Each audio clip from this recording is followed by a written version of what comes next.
Hi, it's Hazel, and welcome to my channel, Hazel and Aka Design.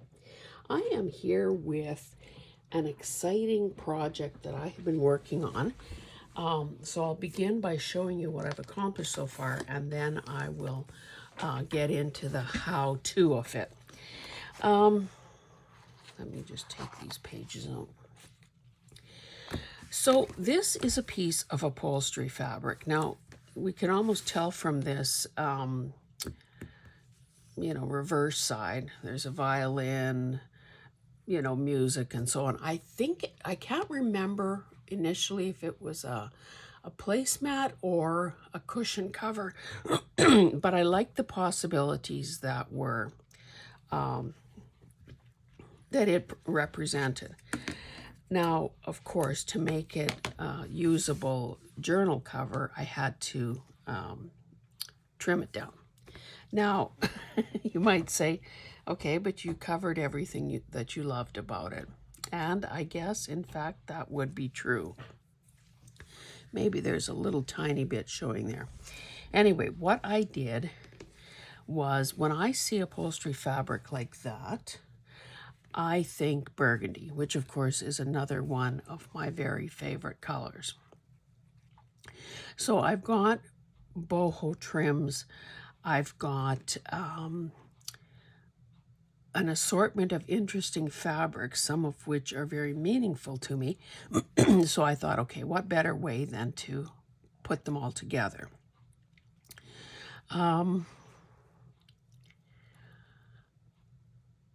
I will say that this is the wrong side. I believe the wrong, well, I have a piece here of upholstery fabric that I have used to cover a footstool that I made cushion covers with back in the day. This one, I'll show this, a bigger piece of this soon. I've used that as an overlay on fabric, again, to make cushion covers when burgundy was the driving force in my color scheme. So essentially what I did was I gathered up things that I felt worked and pinned them down. And then rather than hand stitching, I just sewed around each of the items. Now, something like this is still not properly attached, so I can either go back in there and put a stitch in or, assume that it'll get caught in another as I continue to work on it. This is actually some ribbon, wired ribbon that these two pieces that I took the wires out of. Anyway, I'll tell you more about it, I guess, as we go along. So this looks not too bad as it is because, the stitching went reasonably well. I did do 2 rounds of stitching around the edge. First of all, I zigzagged around the piece of upholstery fabric just to keep it from fraying. And I think obviously the stitching also sort of stabilizes the fabric. So I do have some pages. I actually kind of prepared these for a different cover, but they fit better in here. So for now, I'm keeping that intact. While I was doing that, I was also creating another snippet. So this, as my base, I used a piece of can you say iridescent fabric? Yeah, I guess so. So again, so far there's been no hand stitching on this at all. The day may come though. Anyway, we'll talk more about that later. Probably in another video, because there are still things to, well, let me show you one thing. There are still things I intend to add to this. This lovely thing is a sleeve, if you can imagine. Look how wide this is. It was obviously a big gathered sleeve. I've cut pieces off here already. But these things Once I figure out how to remove them without losing, these beads, I might just have to cut around it. I obviously want to add some of these onto here as focal points. I suppose if it falls apart as I'm doing it, I could even just, layer the two layers of the petals and then re-glue the beads. I don't think they've been sewn on there. Anyway, that's for another day. I just showed you that too, so you would know that I haven't been snoozing. Okay, this was another upholstery cover that I had prepared a long time ago. It may even be the same one that you... No, it wasn't. That was the violin one. Sorry, this was a different piece altogether. And I can't remember because it was done a long time ago. It almost feels like there might be an envelope or something in there. And this is just a piece of fabric. And it is nice and stable, but obviously it needs embellishing. So that is also waiting in the wings. But what I wanted to show you today is how I go about selecting stuff to put on a cover such as the first one I showed you. So this, again, is one of those rich tapestry type upholstery fabrics. This is the salvage edge. So, it's not going to fray, but I zigzagged around nonetheless. And I just zigzagged at the end of the salvage edge. I kind of like this little fringy bit, especially knowing that it's not going to go any further. Now, my impulse would be to have the cover this way. However, that means that the fringy part would be at the back, so that has to change. So this is what now, of course, there will be these little threads to keep trimming, but we're not going to worry about it for the time being. So, using many of the same items that I showed you in that first cover, I wanted to, and I have my pin cushion here, I'm going to begin pinning down some elements. Now, I used this ribbon on the first one. I don't think, be introducing green into this one. Here is another piece of that trim, and you'll notice that I had separated it. So I got these pieces of gold braid, this fuchsia color, and then was left with this velveteen type, very, ornate thing. I don't think I'll be using that either, but that remains to be seen.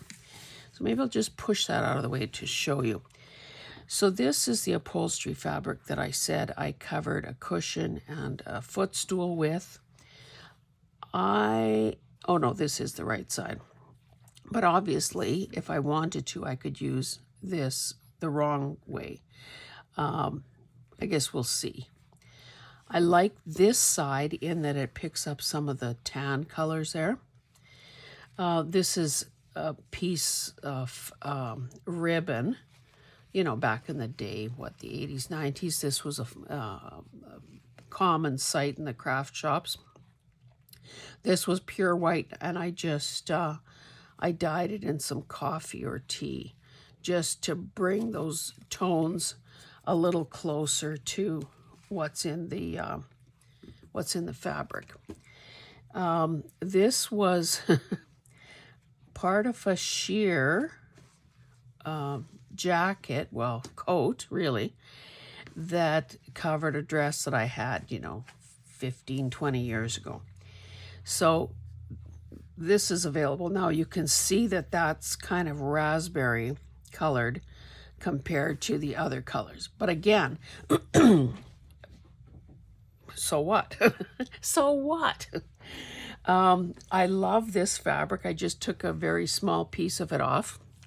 This is like it feels like chenille over kind of a sheer fabric, but you can see that that is introducing yet another color.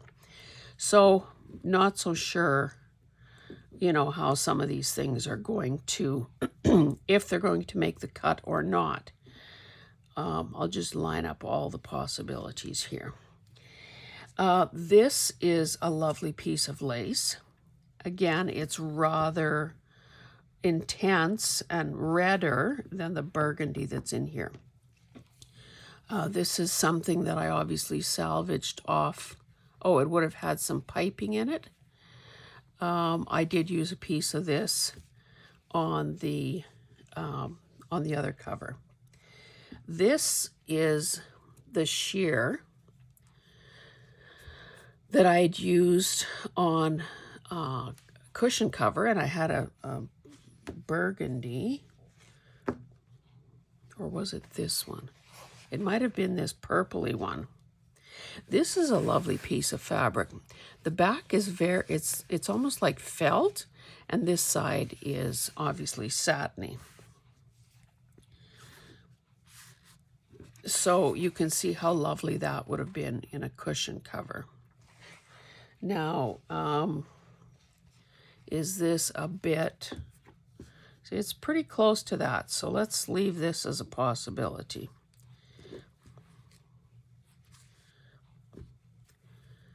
And this, of course.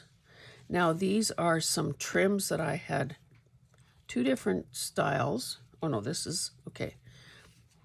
There are two different styles. So there's this one, which is kind of interesting. It's almost like a braided thing.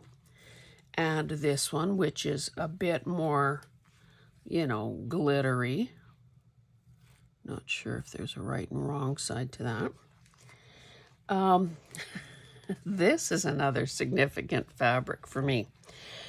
When I had, we have a big triple section picture window facing west. So you can imagine that is a lot of sunshine and heat that comes in and, potentially can damage furniture and rugs and so on. Anyway, I wanted to introduce, I think this was my husband was trucking, long haul trucking. So I was essentially living alone and like a sitting duck here in the evenings when I turned on the lights. So I had some custom Roman blinds made for 3 of them for each of the sections. And this was a valance, a padded valance, and I can't remember if I had side panels or not, but I love this fabric so much. I'm sure that I have those curtains somewhere. They're not on the wall anymore, or not on the window anymore, but I just love this because, of course, it's got purple, it's got, what looks to be coppery, and it's gorgeous. So I cut a little chunk off, hoping that I could use this somewhere as well. This is obviously the wrong color altogether. And then there is this one, which is that iridescent one that I was talking about. So you can see that this side is quite red. This side is more, it alternates between, sort of dark burgundy and black. So I started putzing around with this yesterday, but thought, well, okay, some of you may be interested in hearing my thought process. So I kind of figured out a couple of things. I knew I wanted this little, because that, again, a salvage edge, so we know it's not going to fray any further. I kind of thought that I want this, about there, because I have no idea what sort of a closure I'm going to do. However, if I were to, do an eyelet there, and use ribbon, it would Well, mind you, maybe that makes it too thick. That I might need to rethink that. That's thick. This is relatively thick. That may not be the best idea I've ever had. And maybe it isn't possible because we know that the little shaft on an eyelet is only so long. And if you're making it go through thicknesses that are bigger than that, taller than that, it's not going to properly crimp at the backside. Anyway, I'm not going to worry about that. I'm going to put this here and cross that bridge when I come to it. I also knew that I wanted to use this. Now, I don't know. I like the fact, now I might even that out, because of course, if I pull some threads, if I pull a few more of these threads, the fringe gets longer. So, but do I like the fact that that fabric was obviously cut uneven at some point? Not sure. However, by exposing those threads, I may be opening the door to using some of this as well. I definitely love this, and it has the effect of adding another layer of interest without really totally obscuring what is behind it or beneath it. So I also try to keep in mind that this midpoint is where the spine will be. So by putting something like this horizontally, I'm reinforcing the spine in a sense. If I were to put something like this, then we know that this would be, visible kind of when the book is closed and standing on edge. So not quite sure about this. And of course, some of these pieces are pretty big. I will trim them down. I also have this that I said I wanted to use. Now, you can see that it can fray quite easily. So again, as much as I like the tapestry fabric, maybe what I need to admit to myself and to you is that it's just a substrate. It's not going to be showing in the end. So I could do something like this, but again, is that the best use of the fabric? You can see how beautiful this is. I could cut this piece smaller and then I end up with, 2 pieces or more. I would be able to show off that little fringe there. And I also need to keep in mind that more than likely there will be a journal topper of some sort. Now I won't be able to get rid of this thread. There will be a journal topper that may end up covering some of my favorite elements. So, that's another thing to be aware of. So maybe what I should do is, I think Kim has a secret for, I just don't remember what it is. Is it a piece of masking tape nearby to extricate yourself from some of this stuff? So if I cut this, say, about there, I'd end up with the wider border. Now this is a salvage edge here too, so we know that that thing is safe. It's not going to go any further. And another thing I've learned since the very first fabric covers I've done is don't be afraid to overlap. All that's going to do is make sure that your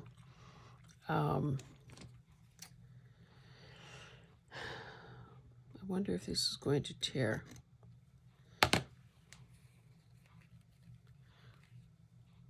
Whoops. No, it wants to snag. All it's going to do is to make sure that your seams, your intersections, are going to be, boy, these are fabric scissors and they're kind of chewing away here, that it's going to, you know, you're not going to have an overlapped area gaping open. Okay, so we've got that. By not running, and again, I'm talking to myself. I'm talking to myself, but I'm talking to you with the idea that I'm helping articulate my reasons for doing what I do. Okay, so by having this here, as opposed to running it right to the bottom, I leave some of this beigey, this lightest color, visible. Now, if a person was going to use a shear, now I didn't look for any tool or anything like that, because, you know, at some point you just need to use what is within reach, instead of spending too much time looking for things and, you know, delaying the actual start of the project. And this, honestly, is trial and error. The only things I predetermined yesterday were those two pieces. If I might want to put this here, because when I sew around the edge of this, that beautiful coppery fringy part will be secured and visible. I might want to repeat some of this up here. Again, the nice thing about the shear is that it adds something without total opaqueness. Now I can see this is going to be an issue, these threads, but when I was a new bride, my in-laws, oh, what do we have going on here? I didn't realize this was a seam. My in-laws, you know, had a mixed farm, and one of the things they raised was chickens. So, of course, you know, early stages of marriage, you want to prove that you're that he made a good choice in proposing to you and so on. So you think I didn't take part in the chicken butcher, pluck, clean? Ay, ay, ay. So if I can pluck a real chicken, I can pluck a few stray threads, is where I'm going with that. I think I shouldn't be afraid. I do have lots more of this lace, so why don't I just bite the bullet here, lay this down, and stop dithering. Let me put it this way, and I'll see how big a piece I need. Because honestly, in the words of Pam from the Paper Outpost, don't be afraid to use your pretties. Okay, pretty sure that is the... So I'm going to cut this here, leave a little bit extra, because you know how these things tend to feel like they're shrinking. Okay, now, is it possible to use this? Obviously, I wouldn't use a piece shaped like this, but what the heck? Let's just go for it. I'm going to cut that there, I think. Sorry if I'm wandering. Honestly, what kind of lousy scissors are these? They're Henckels. They shouldn't be bad. They should be really good.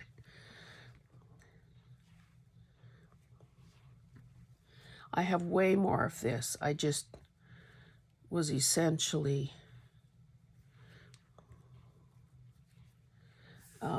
you know, trying to square off a piece when I cut that like that. It almost seems as though I'm going to be covering the entire thing. Now, I didn't pull out any other lace or anything like that. So whatever I arrange here today may end up looking slightly different the next time you see this.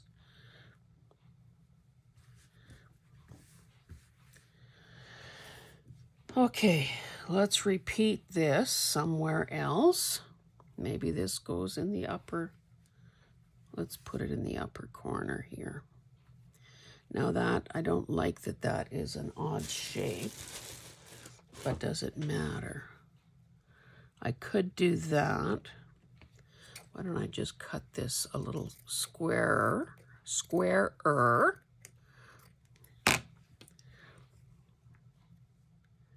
Maybe I'll secure that purpley one underneath.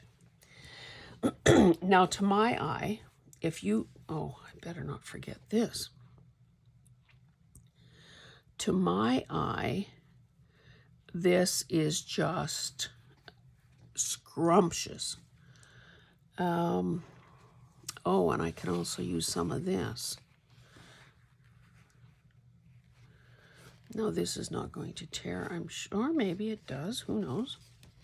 Let's try a hunk of this.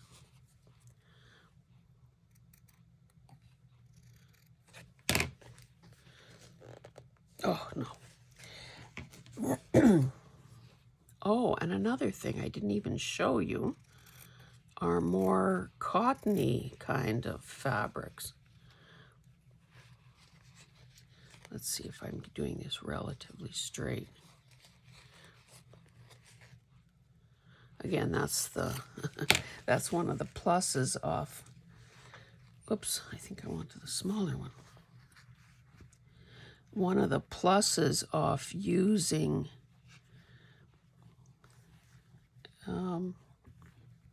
what was I trying to say? That seems a bit big there.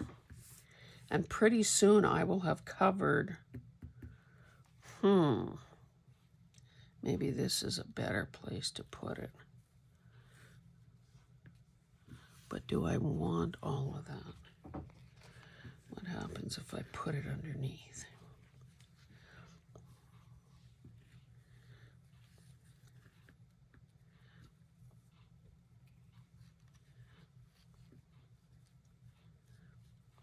You can see how, and I shouldn't be wasting too much time arranging this so gingerly. Obviously, I have to go back and pin everything down till I can secure it with on the sewing machine. That almost seems too narrow here. That's going to be, mind you, what I could do if I end up with gaps is, you know, do something like that. Oh, that's not bad. Okay, let's start pinning some stuff. I just don't know what's happening in this corner. Let's look at some of these other things that I didn't show you.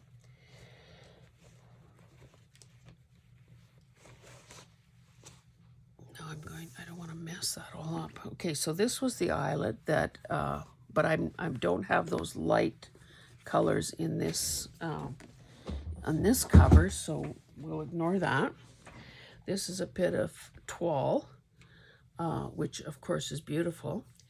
I had, at one point I had, and I have that fabric somewhere, I just have to find it, two huge, I can't get rid of this thread, two huge toile curtain panels that I just used as a sliding cover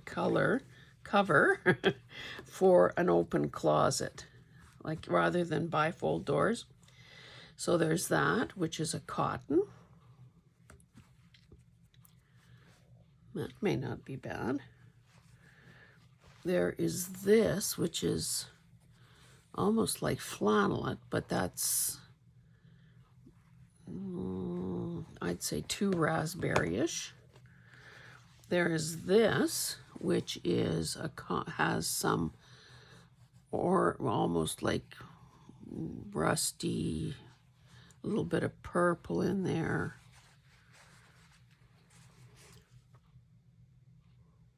That could be a possibility. This is something, these were sleeves that I cut off something.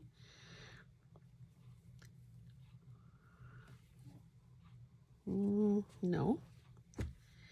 And then there's this, which is veering more towards the red. But it also,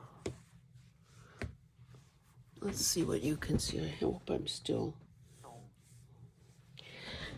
it's not too bad, but is this one, whoops, is this one better?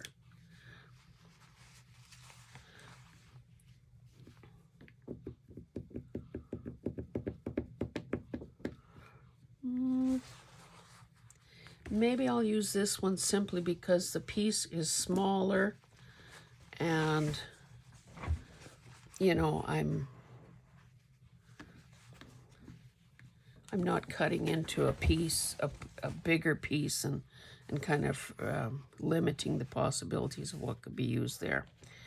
So let's just, I should make this a little longer so it can go under that shear.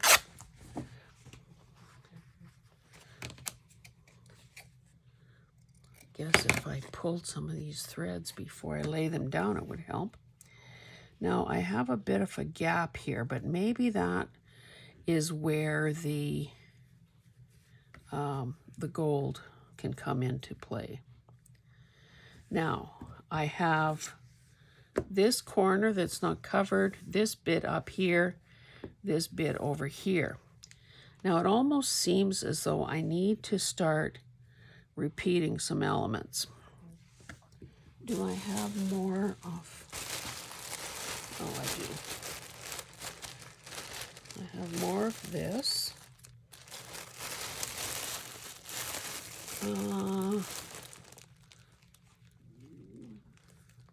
And I have more of the lace.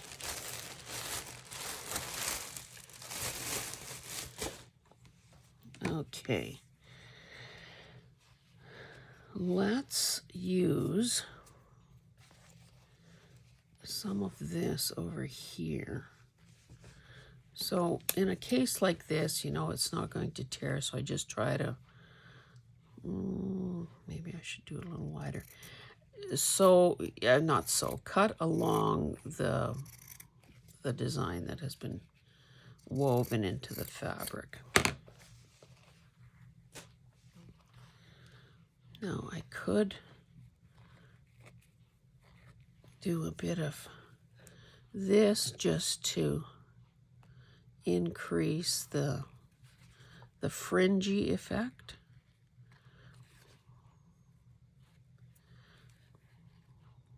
Assuming it wants to cooperate, maybe this side will be easier. Sometimes if you can't get it going, you can just use a little pin or a needle to free up, you know, the threads you want to remove. And because of the way this is made, and I'm certainly not an expert on that, you're getting the benefit of two colors. You get the beigey, and then you get the deeper burgundy color. You know, back in the day, in the early days of home ec, a person would have learned about warp and weft. If you had a gun to my head, I couldn't tell you which is which. I just know that one goes in one direction and the other goes in the other. So, okay. That's good enough for now. Again, I want to keep my favorites visible. And again, these are all design choices. This is what I'm choosing to do. If this was your cover, you'd probably make different decisions. You might decide that, oh, I like this on top of this rather than vice versa. Okay, so this was obvious. I think I got this. I took this off some sort of a garment, so let's just try to cut another chunk off.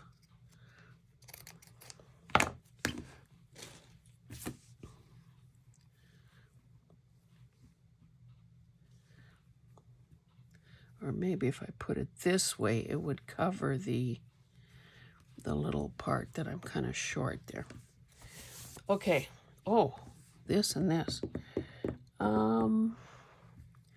Maybe I need to repeat the... Oh, this is nice. But then when you love that color...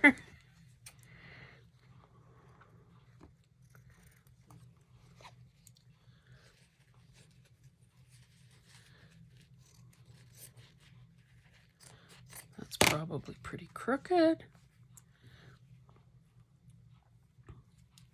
Let's get the crookeder side hidden, if possible. Again, that's very close to each other, but that's okay too. Okay, so the only little gap is this one up in the upper left.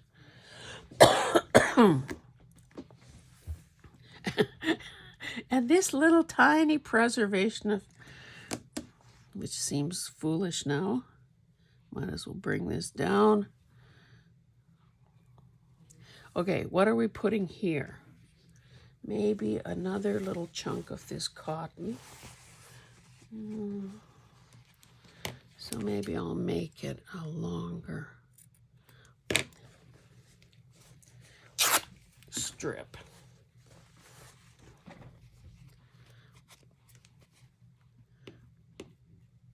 And we'll put it over and under.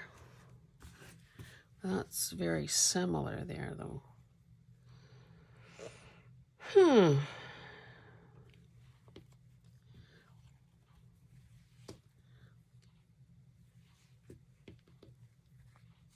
Now it's going to feel like it's too small for over here. Oh, maybe not. And we'll put this here.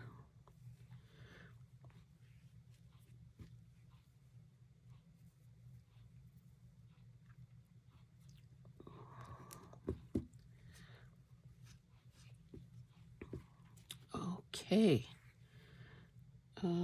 Wait, no, I had this here. I had this all the way to the edge, and I had this here, but now I've got that gap there. Okay, I think I need to start pinning, otherwise I'll be here putzing around with this for the rest of the day. Maybe I'll leave that little fringe exposed there. So I'm going to, at this point, just try to, I probably don't have enough pins here. What I'll do first, I think, is sew around the perimeter.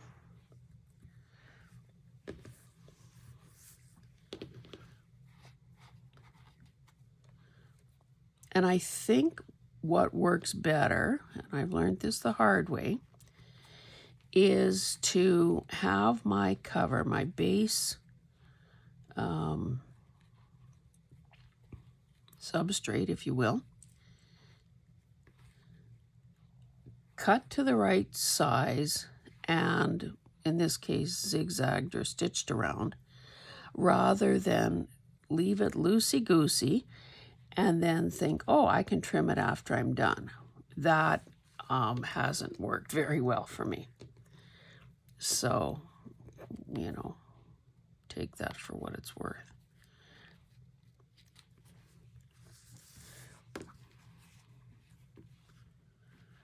quite a bit of overlap there, so maybe I can afford to go a bit this way.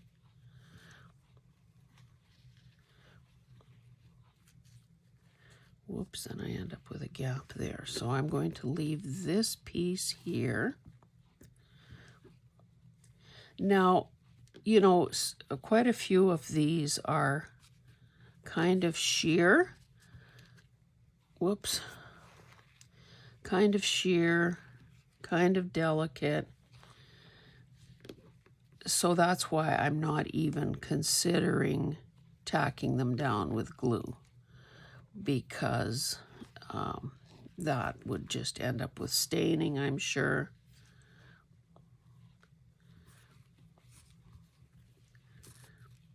And again, I love this one, so it's going to be on top.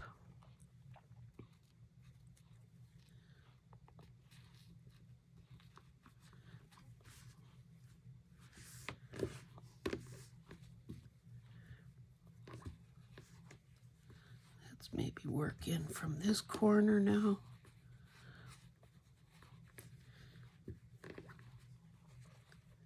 So I guess in the comments, if you don't mind, tell me if you have ever done a cover like this. Is this something that you like the look of? Is it more trouble than it's worth? Are you, do you have in your stash the sorts of, this goes up here. Do you have in your stash the sorts of fabric and lace and trim that makes this kind of a cover possible? Or is that something you haven't gotten into, you know, buying, saving, collecting?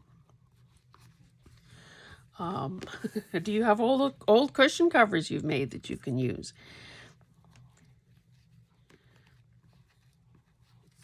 And sleeves off things that you've worn, because those are the most affordable ways of getting.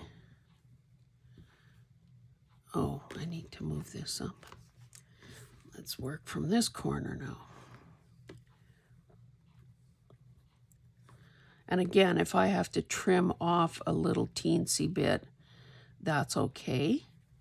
But I'd rather have use that bit to have a nicer overlap than to end up trimming it, because I kind of didn't plan ahead. Okay, we're splitting the difference between these two parts. I'm sorry if this is boring, but this is the only way that I know how to do this. Because honestly, don't skimp on the pinning. Don't skimp on this layout time, because otherwise, you know, you'll probably live to regret it. Okay, what am I doing? Well, I guess I can tack this sheer down here.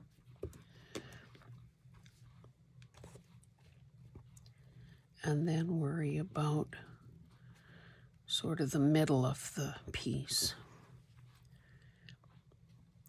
Yeah, in the past, I've tried to take some shortcuts in terms of, you know, how hard I'm trying to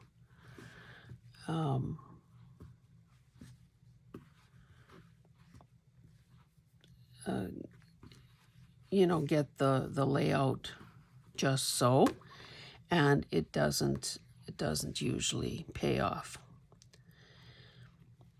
So for instance, if you aren't that happy with your layout, your initial fabric layout, and end up having to add more layers because, oh, I should have varied my fabric type, or the the color is not properly distributed, then you end up having to, well, I think I better, or I guess that could be on top. I better, you know, you then have to re-sew it, which is a pain. And obviously, you know, if like on that sample that I showed you, if my goal was to, that one is just barely touching there. That's not good. But again, I do have the option of, you know, maybe gluing down some trim or sewing down some trim. I might add that even to this right away.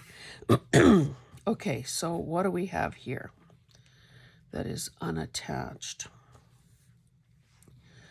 So I still like this piece.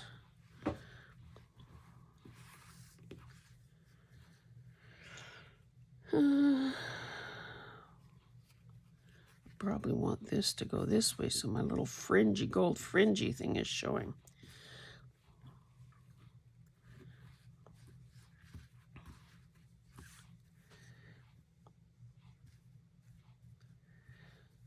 Okay, maybe I need to bring this down a bit.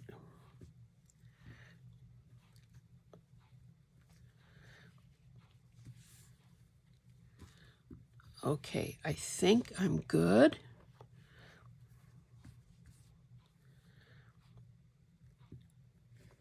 Now, just because I'm doing this pinning doesn't necessarily mean that there won't be any, you know, fabric moving or puckering or whatever. Now, do I want this under or over? I think I need this over in this case. That little thing wants to curl up, that corner. Oh, you know what I should have done is have my felt pad under here. That would have made the pinning in these areas a little easier. I've shown you that in past videos. And it's not currently occupied, so I could have brought it here and used it.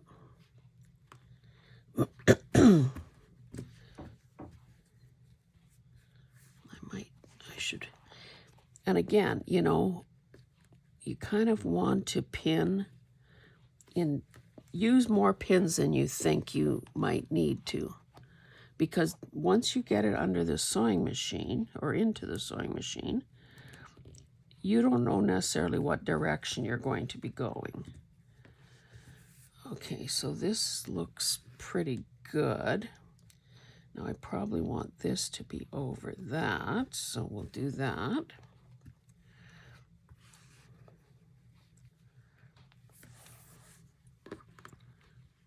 And typically you want your heads, the heads of your pins pointing outward so that you can easily remove them just as the sewing machine is approaching.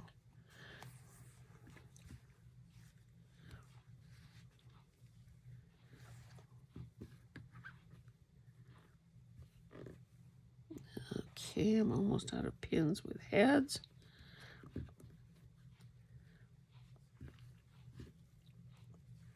Why is this not? If I sound funny, it's because I have a pin in my mouth.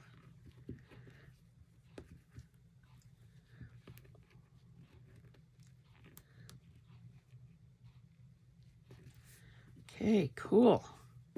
This is coming together, baby. I guess I have to use these other guys now.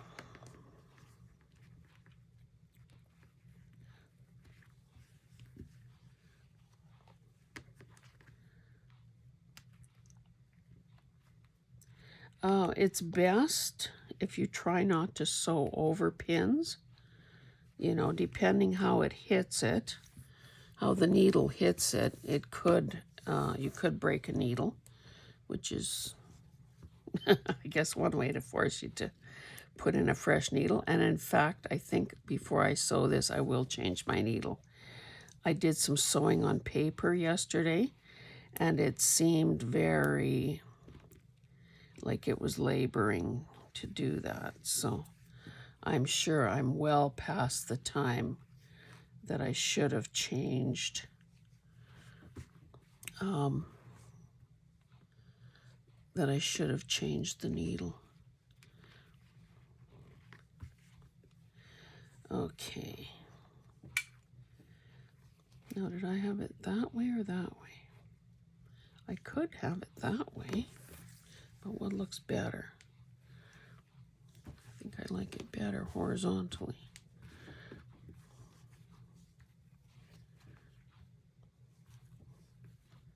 Although that is kind of nice along there.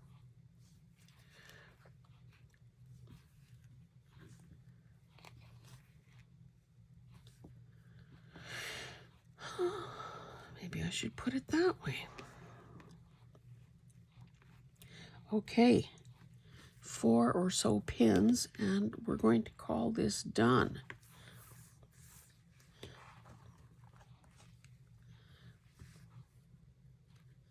Now when I well, no, that's not long enough. Ow. Try not to poke yourself.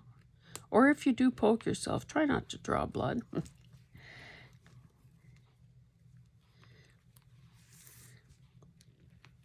Yeah, I know I've said this before on videos, but you may not have heard it. When I bought this sewing machine, and this was a used, it's an old Canmore that had been, tuned up and whatever by the guy, because this was a sewing machine place, like a repair shop, and he sells commercial industrial sewing machines too, so he knows his stuff. Plus he had been a Sears sewing machine repairman for years, so Sears, Canmore. Anyway, he said that a person should be changing their needle after every 4 hours of sewing. Not even close. How about 4 months? Okay, people, give it the old shake test. Oh, this isn't holding down very well.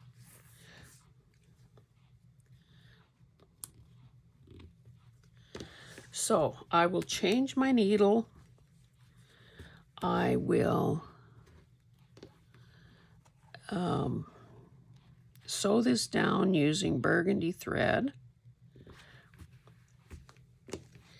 And what I could do in this case, since this is more random than this one is, which is more rectal. Oh, I didn't add any gold trim. What I would probably do is just, sew every so often, hoping to catch all the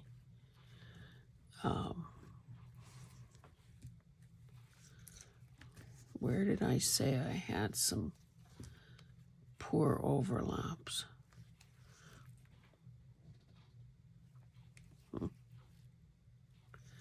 Why does that not look so good? This is something also that could be added on after the fact.